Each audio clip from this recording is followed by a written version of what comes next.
Hello, my name is Skeet Cooper, and my topic for the presentation is hypertension, more commonly known as high blood pressure. Presentation outline, items to discuss for this presentation. What is hypertension? Let's get a definition. Scope and prevalence, how much of it do we see out there? Pathophysiology and complications. Clinical aspects, signs and symptoms, physical examination, diagnostic testing, treatment, medical or surgical, effects of exercise, effects of disease or disability on ability to exercise, effects of medication on exercise response. We've already talked about that briefly early on, talking about beta blockers. Then we'll continue with acute effects of a session of exercise, chronic effects of training on a patient, exercise testing, exercise prescription, and finally we're going to summarize and conclude, and of course, all important, get to the case study. First things first, what is hypertension or high blood pressure? The clinical definition states that a resting systolic blood pressure of 130 millimeters mercury, which is a pressure measurement, or higher, and a resting diastolic blood pressure of 80 millimeters of mercury or higher. Having been told on 2 occasions by a health professional that you have hypertension, or taking an antihypertensive medications, or any combination of those criteria. And so definitions, remember systolic being the maximum pressure in your arteries when your heart beats, pushes the blood out into your system, being the top number in a blood pressure reading, diastolic being the measurement of the pressure in your arteries when your heart rests between beats. And then we're familiar with the classifications or categories, this from the American Heart Association, of depending on where you're at with those numbers, where are you in your blood pressure category? And then here's the chart right here showing the normal, elevated, high blood pressure stage 1 and 2, and then finally hypertensive crisis. And we'll get into what that looks like later on, but you can read across the chart, and based on the numbers that you're given after your test, whether that's at a doctor's office or self-monitoring, or even at grocery store, they'll sometimes have the blood pressure cuffs that apparatus that you can use yourself. You can look at your numbers and see where you are on that spectrum. Scope and prevalence. It's one of the world's leading health problems. 1 in 3 U.S. adults has high blood pressure. It's a major risk factor, and again, we'll talk about this later, but for heart attack, stroke, kidney disease, and diabetes complications. 100 million people plus, and by 2030, they expect that 27 million people could have high blood pressure, which is a nearly 10% increase from 2010. About 65% of Americans age 60 or older have high blood pressure, and it affects nearly 20% of young adults. Those are folks between 24 and 32. Occurs earlier in life. It is more common and severe among African Americans, so talking about gender differences, race differences, and ethnicity differences. And in the bottom there, you see a chart of African Americans, whites, and Mexican Americans. And you see the preponderance, bigger percentages for African Americans. So there's a difference there. And that also is going to be something to think about when you're looking at your patient. So leading global health risk. Some more statistics: 10.4 million deaths in 2 decades. 208 million years of life lost in 2 decades. Well, so that's roughly 20 years per life, in a sense, shaving off. Direct costs are expected to triple from 2010 to 2030, from 130 billion to $389 billion, and we're getting close to 2030, so we're already probably spent a lot of that money. Lifetime risk to develop hypertension is 90% among all folks. And untreated hypertension, #1 factor leading to premature death due to heart disease, stroke, and renal failure. So it's a major problem. In the US, it's also the leading health risk. 103 million, or 45.6% of US adults, are affected. 1 in 4 with elevated blood pressure develop hypertension within 5 years, meaning if you have it, it usually progresses very quickly. From elevated, maybe you're in one of those zones that's not high, it can quickly become stage 1 or stage 2. Lifetime risk to develop hypertension is 90%, and African Americans more affected, 1.8 more likely to have a fatal stroke, 4.2% more likely to have, sorry, that's a times figure, 1.8 times more likely to have a fatal stroke, 4.2 times more likely to have end-stage renal disease versus whites. So it's a factor in that population at a more severe degree. Pathophysiology. It's multifaceted and complex. There's a lot of detail around what causes it. Hormonal issues, renal things that happen, vascular, peripheral, central adrenergic system, that's your adrenaline system, chemicals in your body.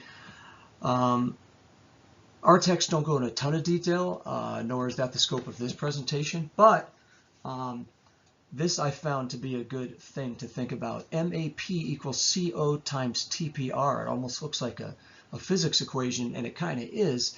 That is talking about the mean arterial pressure being a combination of cardiac output times the total peripheral resistance, meaning that MAP, which is essentially your blood pressure, is, and it's similar to like an Ohm's law, if sort of reminded me of some physics.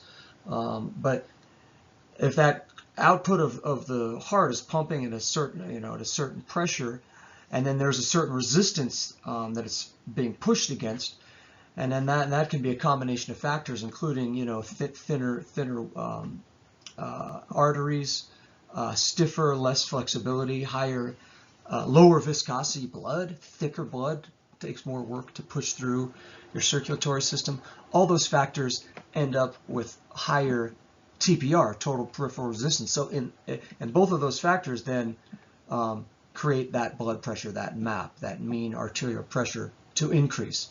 So thinking about both sides of that equation, yeah, your cardiac output is working, but then how much resistance is it pushing against? And that ultimately ends up in your blood pressure number. Continuing with pathophysiology, couple types of hypertension to think about. Essential hypertension develops gradually, involves normal cardiac output, but then elevated TPR, which is again that resistance. And then that leads to endothelial dysfunction. The cells that line the walls of your arteries start to constrict rather than dilate. They may be stiffer. They do things that aren't, they don't act as they should. And then it leads to left ventricle hypertrophy, which is the response of your heart to the added workload. And like any muscle, your heart then will build muscle to try to keep pushing blood through the system, even as that resistance increases. Usually there's family history involved, and factors implicated are obesity, sedentary lifestyle, and salt intake. Secondary hypertension, on the other hand, is usually renal or endocrine related. It also can end up with narrow arteries, but it's often something that's more genetic and usually can be improved or even cured by specific interventions. So while worrisome, it's something that usually can be corrected. LVH, I wrote the left ventricle hypertrophy. That's the lower left portion of your heart, the one that is working and pumping blood out into the system, usually the most affected by hypertension. Complications. Untreated hypertension. This came from the text. Damages the endothelium. Again, that's the lining of your arteries. Predisposes the individual to atherosclerosis. That's plaque buildup within those arteries, and narrowing, which narrows those, makes it even harder for blood to get through. There's other vascular pathologies that happen as well with your circulatory system. The increased afterload on the heart leads to left ventricular hypertrophy. I talked about it in the last slide. Ultimately can lead to heart failure, stroke, or end-stage renal disease. Again, that's your kidneys not getting enough blood flow, and then a lot of complications can develop from that. So it's important to know that high blood pressure itself leads to these other failures rather than itself necessarily being something that we see as a symptom. So that's why for the signs and symptoms, first slide, I put nothing, because there are none. No signs, no symptoms. You can never tell from the way you feel or the way something that pain or any type of thing within your body that tells you that you have high blood pressure. So for that reason, you'll hear it called the silent killer, meaning you have high blood pressure and it's contributing to things in your body that eventually will end up in the things I talked about in the last slide. Heart failure, narrowing arteries, a whole host of other negative effects that then do show up as very severe signs and symptoms. But in and of itself, other than the actual getting your blood pressure checked, you can't know that you have high blood pressure. So naturally, testing is the only way to identify it. So the importance of health checks, especially younger people, as well as the increased importance of self-testing, as that has become more available, is important in public places, electronic blood pressure apparatus, especially globally, people where maybe healthcare is not as developed. And I read an interesting article talking about how important it was for self-monitoring and for electronic systems to be available to places where maybe they don't have the training for professionals to be able to do effective or accurate blood pressure testing.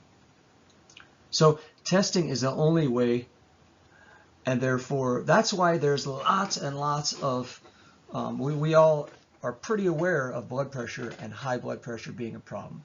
Lots of public service announcements and money is spent in making us aware, and so that we do get that done, because you're never going to know unless you are regularly getting checked.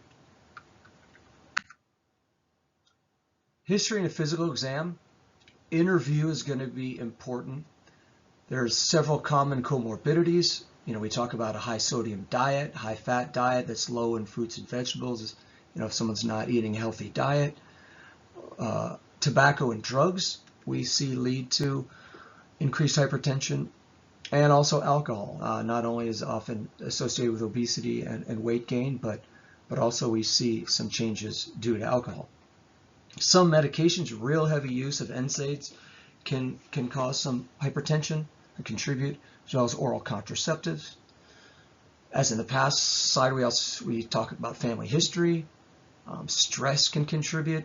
We hear about that a lot in the media.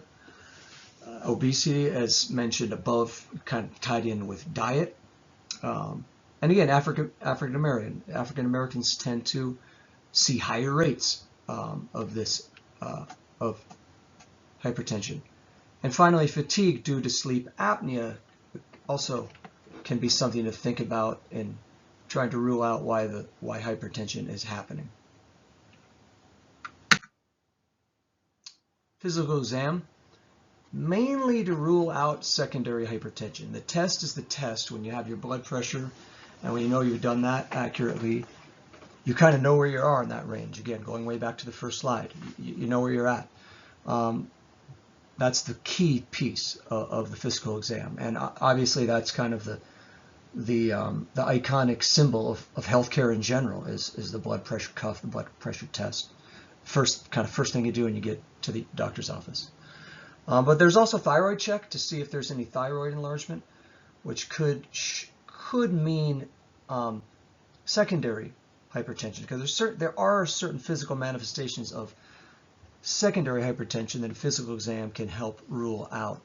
Fundoscopic test, for example, looking at the back of the retina to see if there's blood vessel damage or things that can happen, again, because of high blood pressure. There's some changes.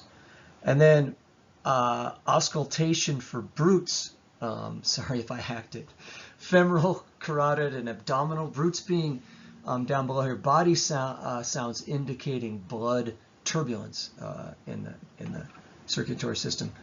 Or a fourth heart sound, which also can be something that, associated with that LVH, again, that ventricular hypertrophy. So the eye exam, when they shine that bright light to the back of your retina. Although recently I went to Costco and they do a full scan at the optical center there, and they just show you, they have like an image from a sort of tomography scanning that literally just shows you the veins, everything on the back of your retina. So those sort of exams would also be able to see hypertensive retinopathy. So diagnostic testing, again, it's a blood pressure test. So the discussions in the literature are really more about, well, what are our best practices? I mean, you see it when this starts to, is such a critical piece. If you have differences between testing, they want to have an average of 2 properly measured readings in 2 visits. But there's wide variability. People can be doing it different ways. Consistency, expertise can change. Automated machines can help, but they must be maintained. They talked about really making sure those stay calibrated, because those aren't foolproof. Understanding patient positioning and prep can vary. The subjective nature of auscultation, meaning listening to those sounds, again, expertise, and are you identifying the correct sounds? And there's something called white coat hypertension, meaning some people will show hypertension just when they go into the doctor's office because their stress levels are raised. But if they take their blood pressure at any other given time, it might be much lower. So there's certain things that can affect your reading. And then I talked a little bit before about home blood pressure monitoring. That can be a tool. That can be a good way to go in that you can start to get a better average. It's not going to the doctor every year. It's if you could do it more often and check yourself, and then have a more accurate reading and have a more accurate set of data about your own blood pressure. And then finally, again, diagnostic testing can include a urinalysis, hematocrit, ECG, and blood work to screen for target organ damage. Meaning, are things starting to go wrong because of your high blood pressure? Are things starting to show up in your blood work that shows some of these negative pathologies? Treatment. Number one, and again, this is well known because it's kind of all over the media, and it's the main way to try to get blood pressure under control.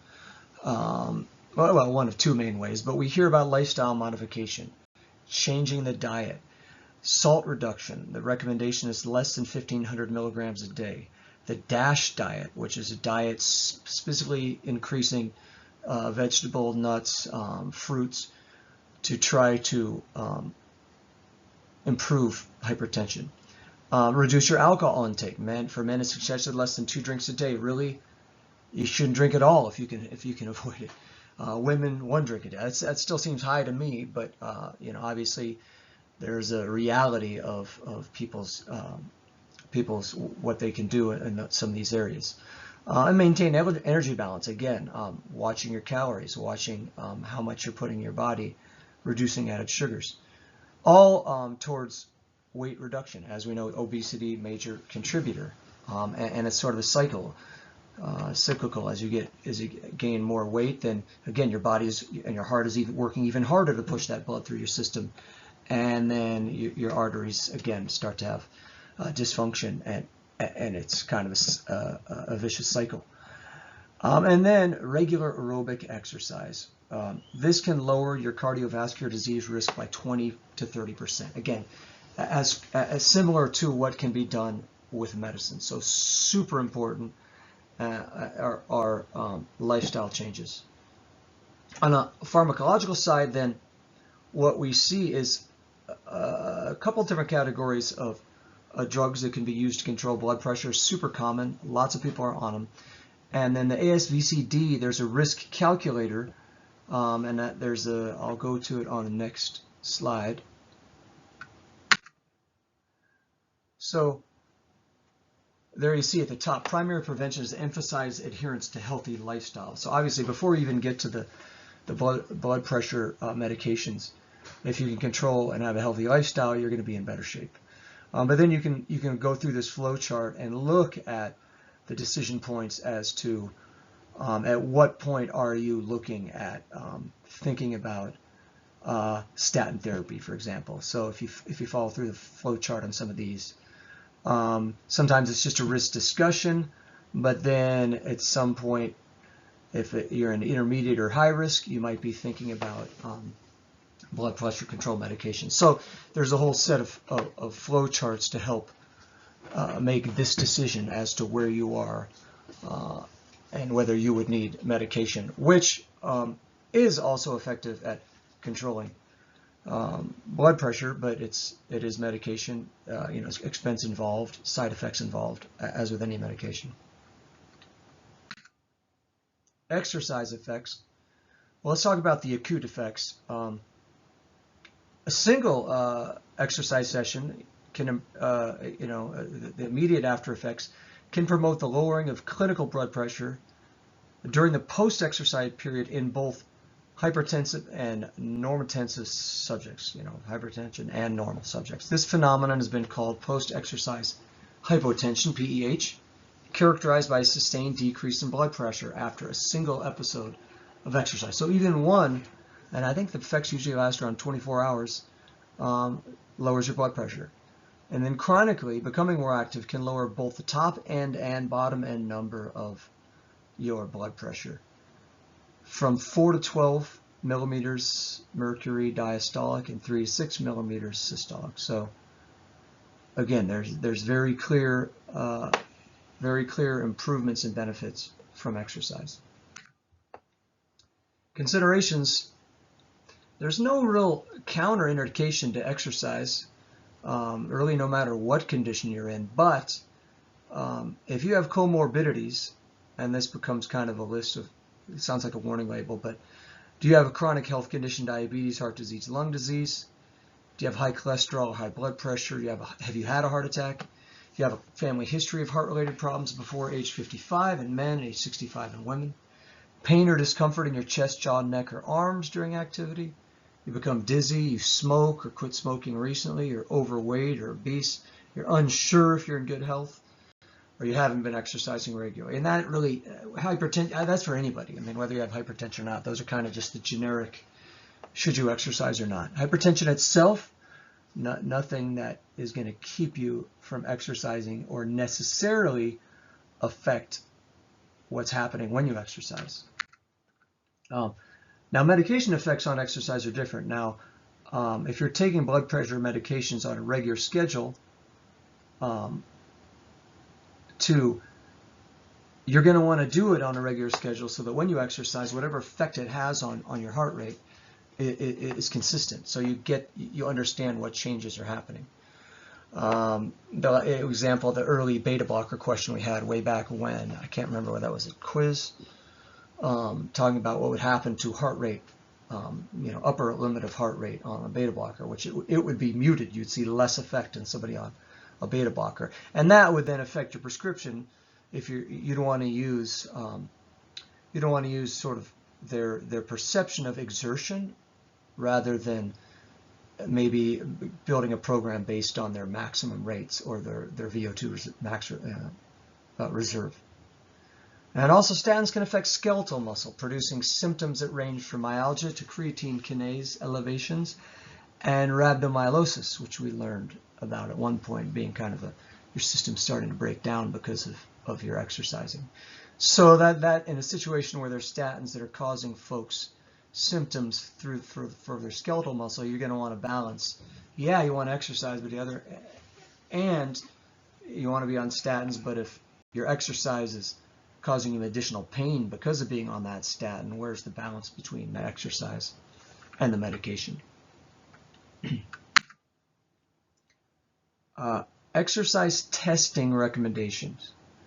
Again, a hypertension diagnosis is not necessarily an indication for exercise testing, meaning there's no exercise test that we say, oh, you have hypertension, well, now we need to go ahead and run this test on you to see where you're at for things. The main reason you're going to do exercise testing on your hypertension, your hypertensive subject, is to work on, again, what program, if you're using it to find those levels of max in order to build a percentage of your max, say for strength training or a VO2 reserve type number, then you would run exercise testing. But for hypertension alone, there isn't really a go-to test. Recommendations, though, are if your hypertension is not controlled, if you are wanting to do this test, again, getting into an exercise program, if your hypertension is not controlled, you got systolic blood pressure greater than 140, diastolic greater than or equal to 90, consult the physician prior to exercise to determine if you do an exercise test. Stage 2, do not exercise or test until you consult and control the blood pressure. And finally, oh, I've got this one blocked out. I knew that was going to happen. This is take your medication prior to doing exercise to determine your program, meaning make sure you're on whatever you're going to take so you understand your sort of real numbers, or not real, but your medicated numbers. And then I lost that last piece there of attenuation. Again, I think that has to do with the medication, making sure it's whatever effects it's having on you, you're accounting for. And here is the prescription, the fit for hypertension. And you can see across the top aerobic and or resistance, neuromotor flexibility. And all of them are, 2 to 3 sessions per week or daily is the most preferable. You see all the way over on the new ACSM recommendations. Every day is obviously the best. And then you see the different categories. If we wanted to, let's just pick aerobic and take a look at that. Moderate, so they are looking at 40 to 59% of your VO2 reserve. And they're looking at 12 to 13 on a 6 to 20 scale to vigorous, meaning where are you on your perceived exertion? They're kind of going in the middle, sort of moderate.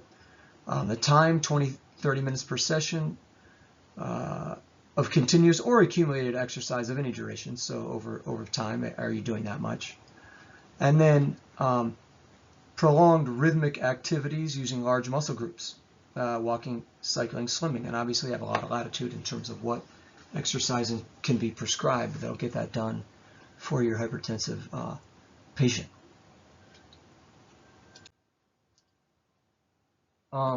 So finally, in conclusion, silent killer hypertension and its precursor to grave outcomes, no pun intended, or pun intended, I guess. A lot worse things will come out of hypertension. Lifestyle modifications are critical. Regular blood pressure checks are critical. Exercise testing is not necessary in order to begin a program in many cases. And exercise is highly effective to control hypertension. So let's get to the important stuff. And remember, you can pause. These slides are text heavy. Basically just went through the questions. So we have Mr. AB, a 60-year-old Caucasian male, presents to your fitness center for an exercise program. He is apparently healthy but has a 15-year history of hypertension. His goal is to improve his health and fitness and reduce his risk for heart disease. In the past, he did heavy resistance training and powerlifting. At present, he has a body mass index of 31 kilograms per meter for his height, so that's a metric calculation, height versus weight. His medications include aspirin, 325 milligrams daily, and atenolol, 50 milligrams daily. He has a family history of premature heart disease. His LDL-C is elevated at 165 milligrams per deciliter. His resting blood pressure is 148/88, and his resting heart rate is 60 beats per minute. He drinks 3 or 4 cans of beer with dinner each evening. His exercise test results. During a recent maximal exercise test, Mr. AB exercised for 6 minutes using the Bruce treadmill protocol and achieved a maximum heart rate of 130 beats per minute and blood pressure of 240/90. He did not develop any significant arrhythmias or ST segment changes. Diagnosis. Mr. AB has a lengthy history of hypertension. Additional risk factors include obesity, age, family history, dyslipidemia, sedentary lifestyle, and elevated alcohol consumption. Exercise prescription. Mr. AB achieved 81% of his age predicted maximal heart rate. The test was negative for underlying cardiovascular ischemia. The initial aerobic exercise prescription should be set at 30 minutes of light intensity, which is less than 40% of his VO2 reserve. Aerobic exercise progressing gradually to 60 minutes or more at moderate and vigorous if tolerated. 5, but preferably 7 days a week. Emphasis should be placed on building exercise duration to increase caloric expenditure. Resistance training 2 to 3 days a week at 50% of 1 rep max and progressing to 60 to 70% should be emphasized to minimize risk of musculoskeletal injury, enhance strength and muscle mass, and complement aerobic exercise training to manage his hypertension, i.e. concurrent training. Flexibility 2 to 3 days a week can be recommended as an adjuvant lifestyle therapy for its general benefits. So, is it necessary for Mr. AB to exercise at high intensity to help manage his hypertension? How will atenolol, a beta blocker, affect the prescription of a target heart rate range for Mr. AB? What is the appropriate aerobic exercise prescription for Mr. AB? What advice would you give to Mr. AB about going back to heavy resistance training and powerlifting? And what additional modifications should be discussed with Mr. AB to optimize his blood pressure control? The answers. Following ACNM's recommendations, physically inactive but otherwise healthy asymptomatic individuals may begin light to moderate intensity activity without medical clearance, and in the absence of symptoms progress gradually as recommended by the current ACSM exercise guidelines. It's important to recognize that Mr. AB is obese and has a clustering of CVD risk factors, meaning there's things that are not looking good in his future if he does not change lifestyle. That's hypertension, dyslipidemia, meaning high cholesterol. Now, vigorous intensity exercise is not required for the management of hypertension. The immediate blood pressure lowering effects of aerobic exercise are dose dependent. Greater reductions experienced with greater intensities, if tolerated, meaning if he can't do it, yeah, let's do it.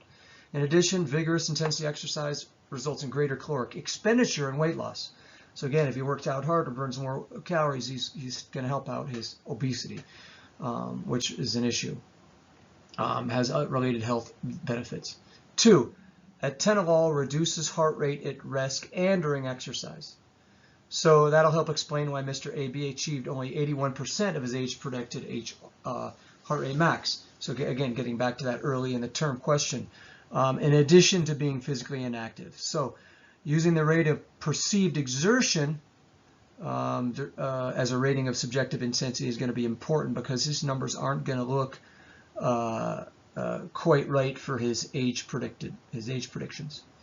Number 3, Mr. AB is obese with hypertension and dyslipidemia. Therefore, it is important to assess each risk factor and health condition that is present with the most conservative and or encompassing fit exercise prescription for those risk factors, meaning what's starting to happen, and we have to be conservative based on what we're seeing starting to happen due to this hypertension.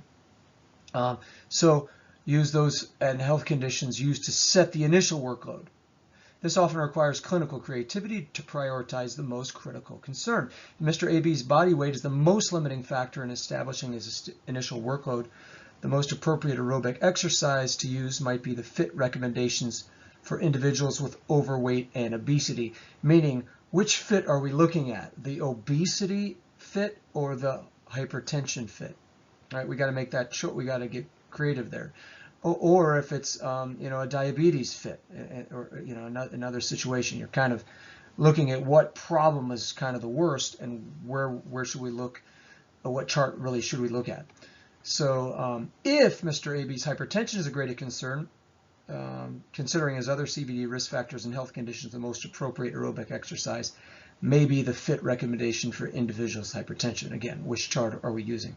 Regardless of the chosen fit, Mr. AB can eventually progress to performing at moderate to vigorous intensities and effectively target his hyperlipidemia, hypertension, and obesity synergistically. Nice word, synergistically. We're hitting all of them at once.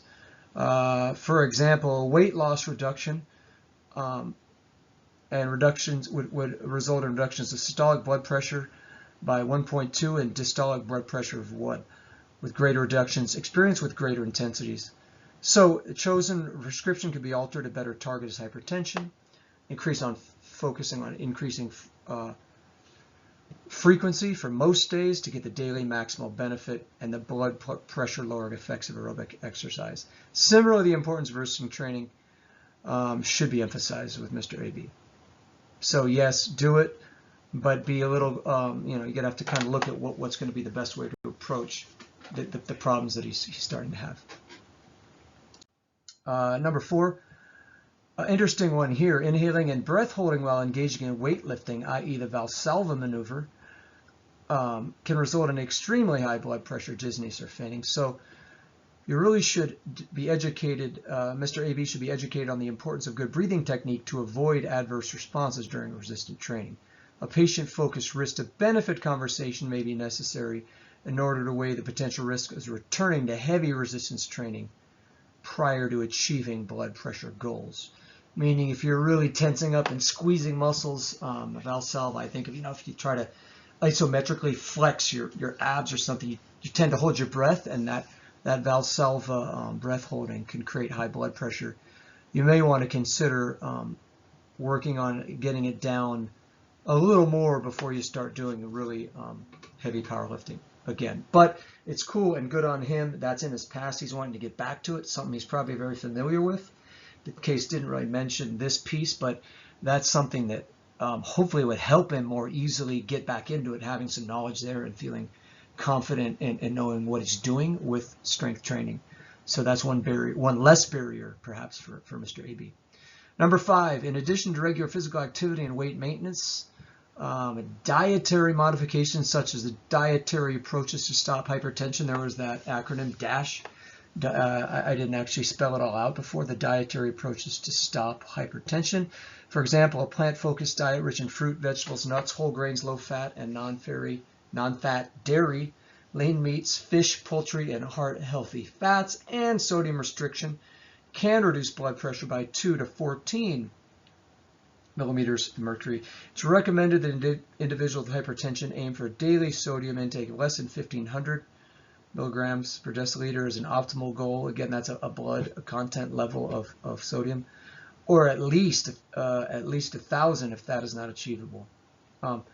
Also, excessive alcohol consumption is a risk factor for hypertension, and reducing alcohol intake can reduce blood pressure from 2 to 4 millimeters of mercury. It is recommended that men limit their daily intake to no more than 1 ounce, 30 milliliters of ethanol, which is equivalent to 2 drinks a day for men. And currently, Mr. AB is drinking more than that. He's doing 4 drinks a day. We really want him to get him to cut down on. I mean, that alone is going to help him. Just cutting down to 2 drinks or less, if possible, every day, because that's a habit right now that he's into. That's it for the presentation. Thanks. This goes into the references.